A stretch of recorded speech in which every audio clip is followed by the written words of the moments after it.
Halo Cruisers, kalian tahu nggak adegan di sejumlah film ini bukan hanya sekedar bagian dari cerita film tersebut, melainkan ada makna lainnya yang mungkin belum kalian pahami. Ayo, siapa di antara kalian yang belum move on dari film Avengers Endgame? Cerita akhir dari film ini memang nggak bisa ditebak ya. Nggak hanya itu, perubahan yang dialami salah satu superhero Thor juga pasti membuat kalian kaget dan bertanya-tanya. Di beberapa film, Thor terlihat memiliki tubuh yang atletis dan tampilannya yang memukau. Namun di film ini, Thor justru terlihat memiliki perut buncit. Ada yang menganggap perubahan tampilan dari si babang Thor ini untuk merendahkan orang dengan perut gendut. Padahal aslinya nggak gitu loh. Faktanya nih, sebenarnya perubahan Thor pada film Avengers Endgame ini secara nggak langsung mau memberikan pesan kepada para penonton bahwa nilai seseorang bukan diukur dari bentuk tubuh, warna kulit, ataupun masa lalu, melainkan dari perbuatan masing-masing individu saat masih hidup. Kalian akan bernilai ketika kalian bermanfaat bagi orang banyak. Gitu loh maksudnya. Di sosial media, sebuah cuplikan film Avengers Endgame yang diduga adegan tersebut sengaja dihapus oleh pihak Marvel Studio. Cuplikan video tersebut memperlihatkan adegan penghormatan terakhir yang dilakukan sejumlah superhero atas kematian Tony Stark alias si Iron Man. Beredarnya adegan mengharukan ini pun langsung menimbulkan sejumlah pertanyaan oleh para netizen. Mengapa adegan tersebut dihapus? Kan nggak bisa nonton.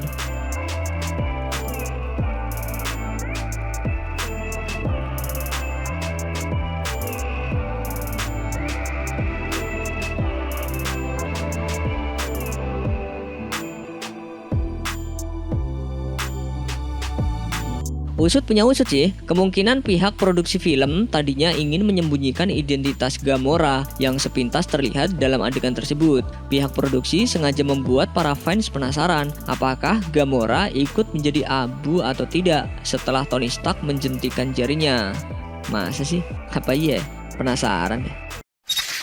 Film Lion King sebenarnya film remake yang pernah tayang beberapa puluh tahun silam yang sebelumnya berbentuk animasi. Saat ini film Lion King dikemas dalam bentuk live action yang menggunakan teknologi yang super canggih sehingga membuat gambar maupun video terlihat seperti nyata. Agar setiap tokoh terlihat nyata, tim produksi pun mencari inspirasi dari hewan nyata, salah satunya untuk peran Simba. Mereka terinspirasi anak singa asli bernama Bahati. Saat Bahati dijadikan model untuk wajah Simba, pihak kebun binatang Dallas mengirimkan video yang menunjukkan Bahati sedang melakukan berbagai aktivitas, mulai dari bermain bersama sang induk sampai gerakan lainnya.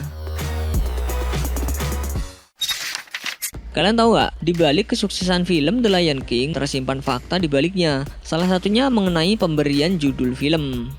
Awalnya, film The Lion King ini rencananya akan diberi judul bertajuk King of the Jungle. Namun setelah cukup matang memikirkannya, pihak Disney akhirnya mengubah judul film tersebut karena mereka sadar bahwa singa sebenarnya tidak hidup di dalam hutan. Bener gak nih? Dengan begitu, pihak Disney pun mencari judul lain dan yang paling tepat adalah The Lion King. Film Aladdin memang sempat menjadi film yang paling diminati, mulai dari film yang sebelumnya berbentuk animasi yang tayang pada tahun 1992 lalu, hingga film Aladdin live action yang beberapa waktu lalu tayang di bioskop.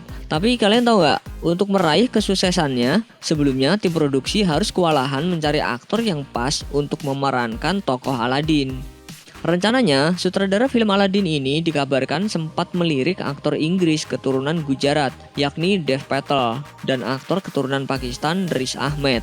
Namun, karena pihak Disney meminta peran Aladdin dimainkan oleh aktor yang masih berusia 20 tahun, berasal dari Timur Tengah, dan memiliki kemampuan bernyanyi sekaligus menari, tim produksi pun memutuskan untuk mengadakan audisi di London, Abu Dhabi, hingga India yang melibatkan 2.000 peserta. Setelah cukup lama memilih dan mempertimbangkan, akhirnya peran Aladdin jatuh di tangan Mena Massoud, aktor Inggris yang berasal dari Mesir.